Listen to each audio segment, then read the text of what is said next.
Well, story time, everybody. Mark Ellert here with the Adventures of the Blind Man. And today, our story is about how for a few weeks at work, Mark became Steve. True story. I developed the alias Steve at work. And basically how it happened, one day I was at work, sitting at a table waiting for pre-shift.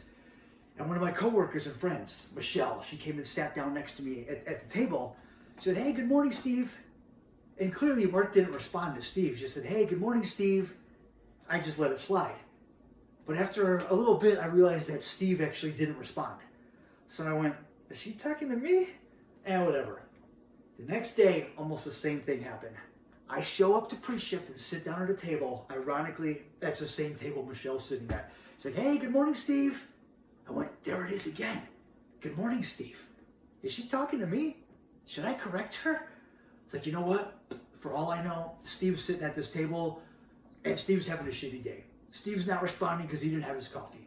You know what? For all I know, Steve is sitting at the table and this blind man isn't noticing that Steve is nonverbal.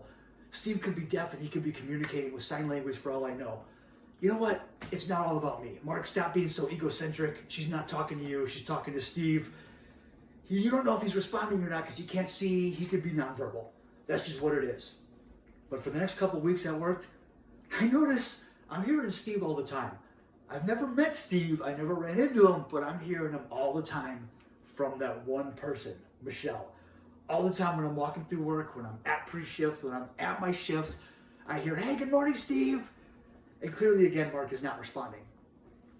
One day, Mark is waiting for the bus. It's fucking cold out. It's like 32 degrees outside. I'm freezing my balls off. I decide to wait inside the building, in the front entrance of the building, in the lobby, standing there hanging out, eating my sandwich for lunch, like a bum. Like a bum, I'm eating my lunch in the lobby of the building, waiting for the bus. I know for a fact I'm the only one standing in there. It's a small little corridor. It's like 2 feet by 3 feet. I'm the only person in that corridor hanging out, eating my lunch. Michelle walks by.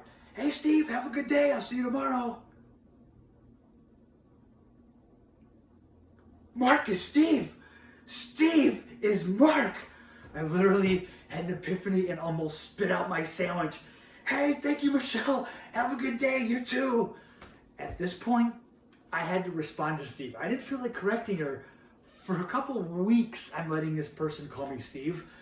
And actually, I haven't corrected them yet. When it's been going on for this long, I can't tell them, "No, my name is Mark. You're wrong. It's not Steve. Stop calling me that." I don't want to make them feel guilty. I don't want to be asshole and call them out on this. I've been letting this happen. I got to live with it. So I adopted the alias Steve. Mark has become Steve at work.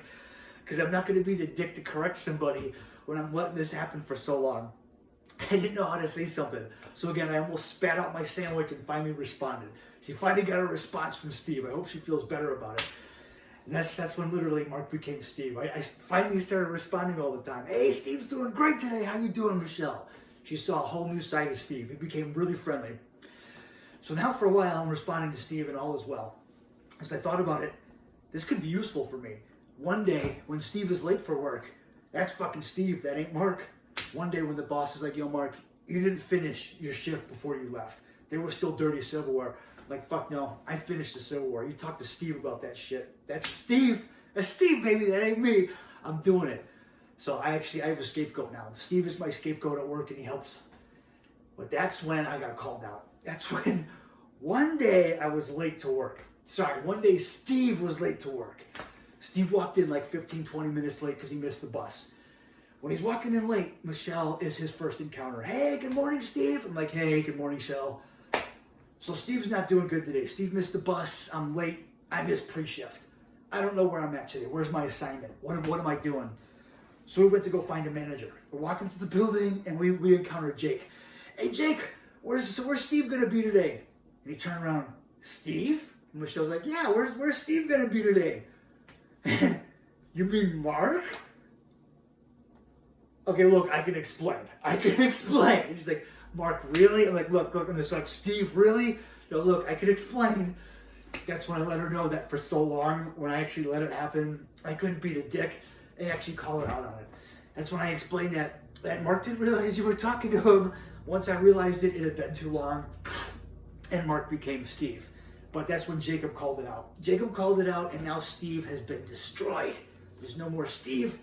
I missed that small part of me. It was a part of me. But no, me and Michelle still love to do that every now and then. Hell, 2 days ago at pre-chef, when I first walked in, she said, "Hey, good morning, Steve." Good morning, Mark. So we haven't let that die yet. Me and Michelle are still living that Steve dream. We're still making it happen. And I still get remembered as Steve every now and then, and it feels good. It feels like it's a part of me that's been resurrected. But no, Michelle, you are awesome. This goes out to you. Because again, 2 days ago at pre-shift, when you let it slip and Steve came out, it was good. It was a good feeling. We gotta let that live again. Steve is the man. Steve, you're my boy, Blue. You're my boy. But everybody, this is the adventures of the blind man, how Mark became Steve. Until next time, I'll catch you on the flip side. Make good choices. Keep it sexy.